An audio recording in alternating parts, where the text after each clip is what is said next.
दोस्तों, जी राम जी विकसित भारत ग्रामीण विकास कार्यक्रम, जिसे पहले नरेगा के नाम से जाना जाता था, राष्ट्रीय ग्रामीण विकास मिशन 2005-06 में प्रारंभ किया गया। इसका नया नाम 2009 में महात्मा गांधी ग्रामीण विकास मिशन मनरेगा कर दिया।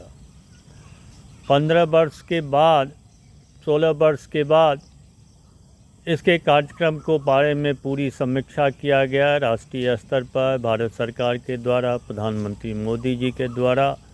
तब पाया गया कि इसमें कुछ खामियां हैं, इसको दूर किया जाए। और ख़ास करके ये आया पहलू कि इसकी 100 दिन की जगह 125 दिन किया जाए।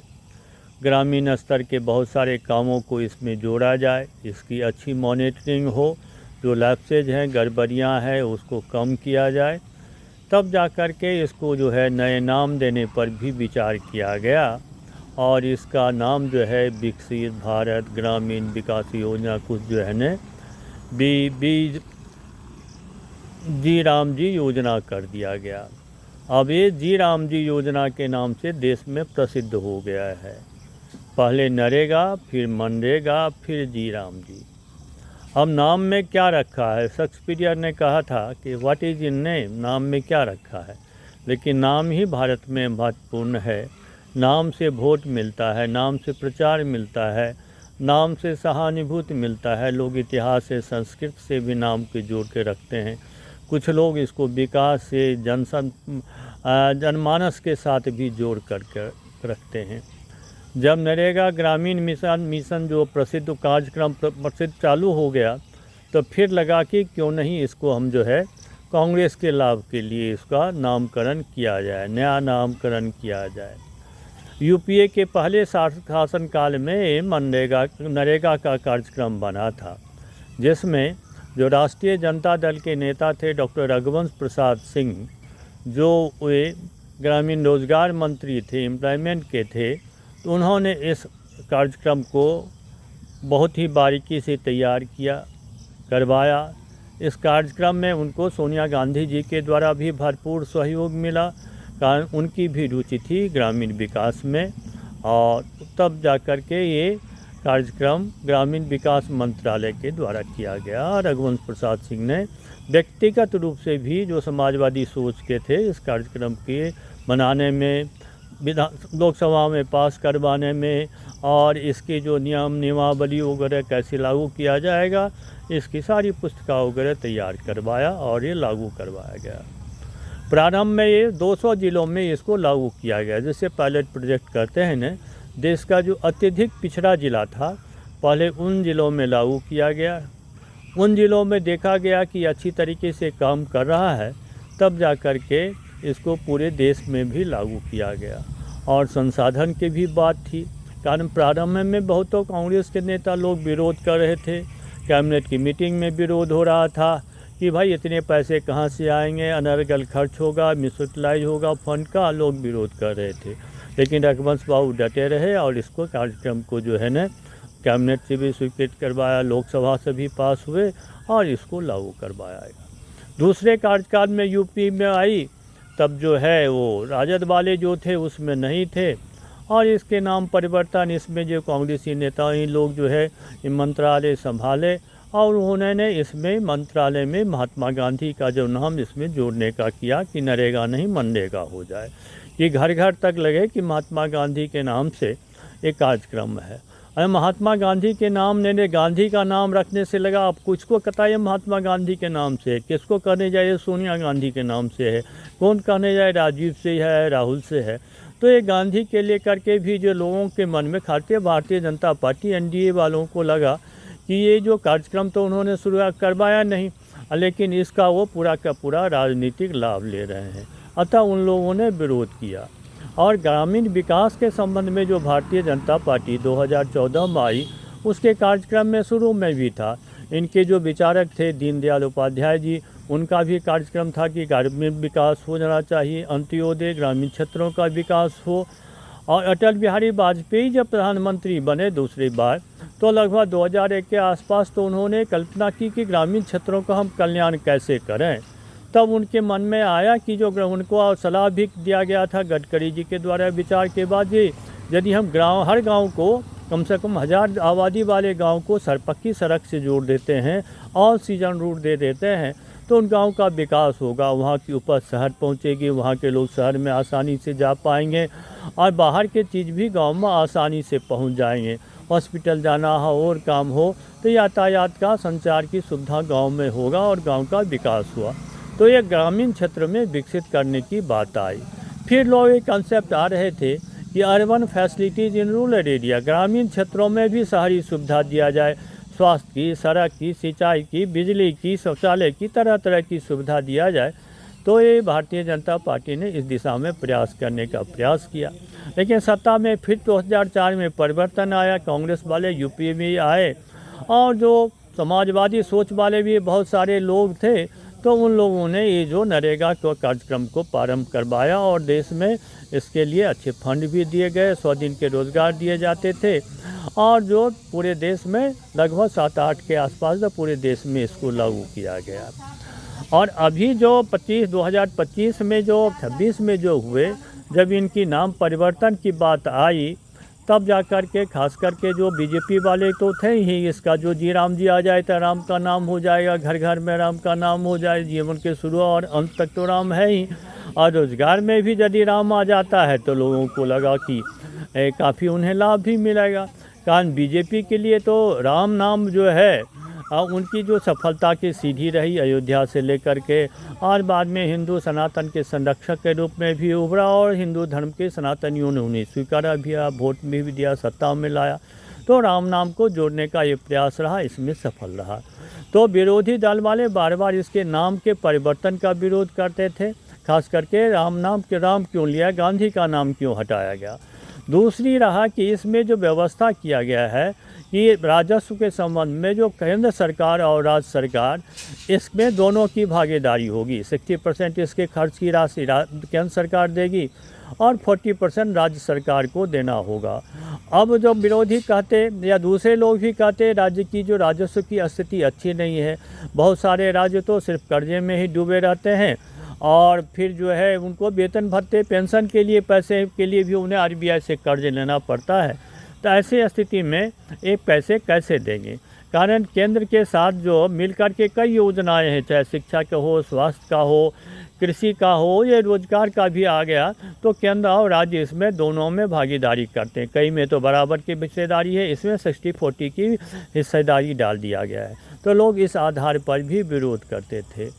लेकिन इसके लिए भी ये तर्क दिया गया कि खास करके जो जब से नरेंद्र मोदी जी की सरकार है, बीजेपी की सरकार, NDA की सरकार आई, केंद्र सरकार ने राज्य सरकारों की राजस्व में बढ़ोतरी की।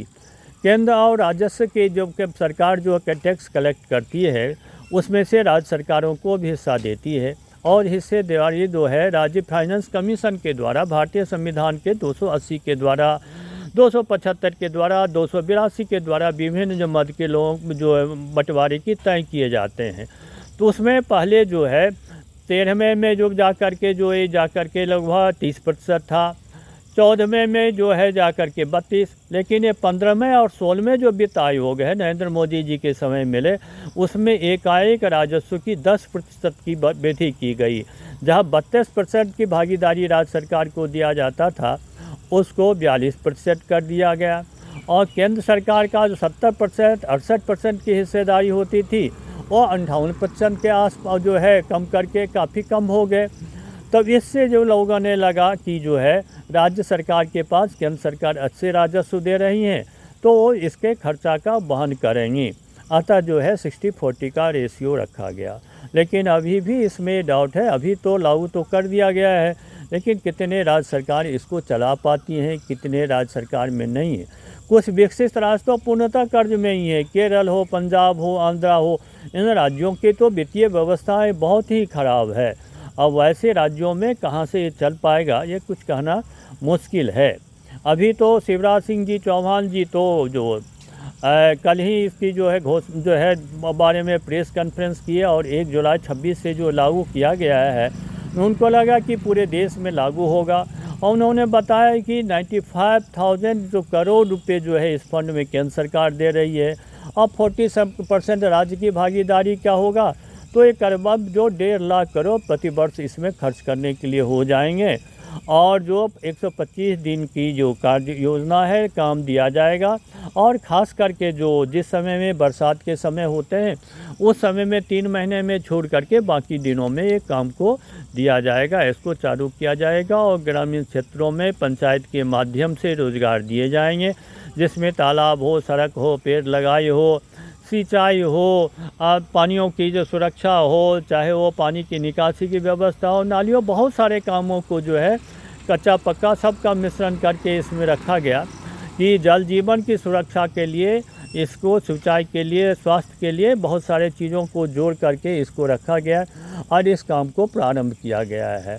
तो उन्होंने इस बात की जब अभी तो पहले ग्रामीण रोजगार मंत्रालय में था, अब कृषि मंत्रालय के पास है, और शिवराज सिंह चौहान ने जो इस बात की जो है कि इसको लागू किया जाए। हालांकि कल वाले में उन्होंने जो वक्तव्य दिया कि प्रारंभ में कि ये पूरे देश में नहीं लागू किया, हम पूरे देश में लागू कर रहे हैं। अरे भैया, आपको तो पूरा स्ट्रक्चर पूरे देश में लागू किया हुआ बना, केवल नाम ही ने तो आप बदला है।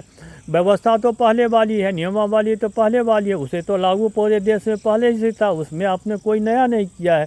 अच्छा, प्रारंभ में जो 200 जिले अत्यधिक पिछड़े में इसलिए किया गया कि कोई भी स्टडी को, कोई भी नए प्रोग्राम होता है तो उसको कुछ क्षेत्र में लागू करते हैं, उसके परिणाम को, फलाफल को देखते हैं, उसके बाद पूरे राष्ट्रीय स्तर पर लागू किया जाता है। और पहले वाले भी जो रोजगार लागू करने वाले मंत्री रघुवंश प्रसाद सिंह जी थे, इसको पूरे 200 जिलों में देखा, संसाधन को बढ़ाया और लागू किया। अब आपकी जिम्मेदारी है कि यदि राज्य सरकारें जो है इसमें लागू नहीं करें तो उसके वित्तीय संसाधन में सहयोग करें, अच्छी तरीके से लागू करवाएं, तब जा कर के जो है बीजेपी सरकार, एनडीए और माननीय नरेंद्र मोदी जी का भी जो है एक नाम अच्छा हो पाएगा और देश के विकास, ग्रामीण क्षेत्रों में विकास को भी मौका मिलेगा। हालांकि माननीय मोदी जी ने ग्रामीण क्षेत्रों में तो शौचालय की, मकान की व्यवस्थाएं, बिजली भी पहुंचाया है, और स्वच्छ ईंधन की भी व्यवस्था की है, गैस के चूल्हों के दिए हैं, और कई तरह से लखपति दीदियाँ और तरह तरह के काम जो है पूरे देश में जो उनके द्वारा करवाया जा रहा है, जिससे कि महिला के कल्याण, ग्रामीण कल्याण के लिए बहुत सारे योजनाएं बनी हैं। ग्रामीण क्षेत्रों में राजस्व मिला है, संसाधन में मिला है। आज जो ग्रामीण क्षेत्र में जो एक बहुत बड़ा मार्केट बन गया है, जहाँ जो है सरकार जो उत्पादन के चीज़ों का वहाँ बिक्री होता है, और सरकार को जीएसटी को जो बिक्री उपयोग के नाम पर भी ग्रामीण क्षेत्रों से बहुत धन आ रहे हैं, तो उन टैक्सों से भी यदि आप ग्रामीण विकास के कार्यक्रम को चलाते हैं, उनको सहयोग देते हैं, तो ग्रामीण जनता का विकास होगा और देश का विकास होगा। और दूसरी बात है, ग्रामीण क्षेत्र ही वोट बैंक की है। ग्रामीण क्षेत्र, ग्रामीण लोग ही अपने सबके सब वोट देने के लिए जाते हैं। शहरी आबादी वाले तो यदि गर्मी का समय हो तो एसी से निकलते कम वोटर भी नहीं होते हैं। और भारतीय जनता पार्टी का भी ग्रामीण क्षेत्रों में ही है, और ग्रामीण गरीबों का ही जो है किसी भी सरकार के द्वारा लोक कल्याण योजनाओं से काम होता है। जो संपन्न वर्ग है, उच्च वर्ग है, मध्यम वर्ग है, उनको तरह का भी सरकार जो है बिजली पानी को देख ले, कानून और व्यवस्था दुरुस्त रहे, शांति व्यवस्था रहे, सड़क हो, रात में घूमना फिरना सही हो, नहीं तो वो अपने आर्थिक स्थिति तो वही उनकी अच्छी है, अपने सारे काम कर लेते हैं। जिनके पास संसाधन नहीं है वही तो सरकार के मोपक्षा प्रेमी है कि सरकार की कुछ योजनाएं देंगे, कुछ घोषणाएं करेंगी, कुछ नई चुनाव के समय में जिसको आप रेवड़ी कहते हैं, उनके लिए एक नई कुछ घोषणा करेंगे, लाभ देंगे, तब उनसे वो लाभ लेकर के मताधिकार का उपयोग करते हैं, सरकार को भी लागू करते हैं। अब अच्छी स्थिति ये है कि जिसको लागू नरेंद्र मोदी जी ने जो इसको 125 दिन का करवाया है, आज जी राम जी योजना को अच्छी तरीके से लागू हो, मॉनिटरिंग हो, गड़बड़ी नहीं हो।